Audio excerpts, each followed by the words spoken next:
Hi friends, அனைவருக்கும் வணக்கம். Welcome to Annammakaram kitchen friends.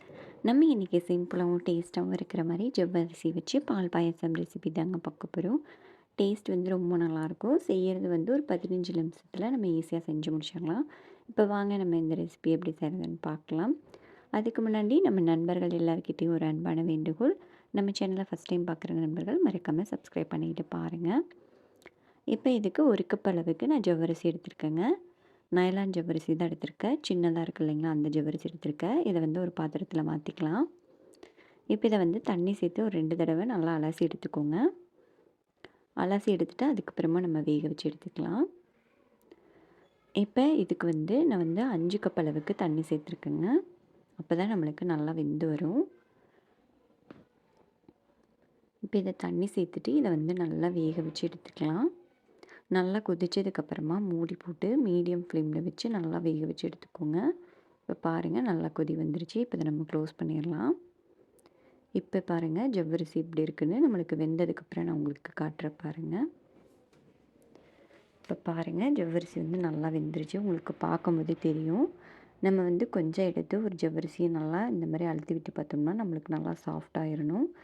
நம்மளுக்கு ஜவ்வரிசி வந்து நல்லா வெந்ததுக்கப்புறமா தான் சர்க்கரை சேர்க்கணும். இல்லைனா அதுக்கப்புறமா ஜவ்வரிசி வந்து வேகாது நம்ம சர்க்கரை சேர்த்துட்டோம்னா. அதனால் நல்லா வெந்ததுக்கப்புறமா நீங்கள் வந்து சர்க்கரை சேர்த்துக்கோங்க. நான் இனிப்புக்கு வந்து 1 கப் அளவுக்கு சர்க்கரை சேர்க்குறேங்க. உங்களுக்கு இனிப்பு தித்திப்பாக வேணும்னா நீங்கள் வந்து 1.5 கப் அளவுக்கு சேர்த்துக்கோங்க. இனிப்பு வந்து இது மைல்டாக தான் இருக்கும். இப்போ இதை நல்லா கலந்து விட்டுட்டு நம்ம மூடி போட்டு ஒரு 8லேருந்து 10 நிமிஷம் வந்து நல்லா கொதிக்க வச்சு எடுத்துக்கலாம். அப்போ தான் நம்மளுக்கு இந்த ஜவ்வரிசியில் வந்து சர்க்கரை வந்து நல்லா இறங்கி வரும். இப்போ பாருங்கள், இன்னுமே நம்மளுக்கு நல்லா திக்காயிருச்சு. இப்போ இது கூட வந்து வாசனைக்காக 4 ஏலக்காய் பொடி பண்ணி எடுத்து வச்சுருக்கேன். அதையும் சேர்த்துக்கலாம்.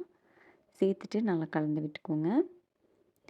நம்ம கடைசியாக நம்ம வந்து பால் சேர்த்துடலாங்க.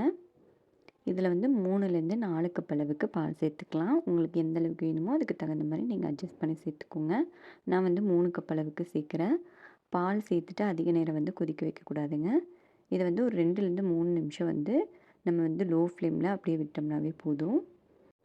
அதுக்குள்ளே நம்ம வந்து திராட்சையும் முந்திரியும் வறுத்து எடுத்துக்கலாம். ஒரு தாளிப்பு கரண்டியில் 1 டீஸ்பூன் அளவுக்கு நெய், உங்களுக்கு தேவையான அளவு முந்திரியும் திராட்சையும் சேர்த்து நல்லா வறுத்து எடுத்துக்கோங்க. இப்போ இதை நல்லா வறுத்துட்டு நம்ம வந்து பாயாசத்தில் சேர்த்துடலாம்.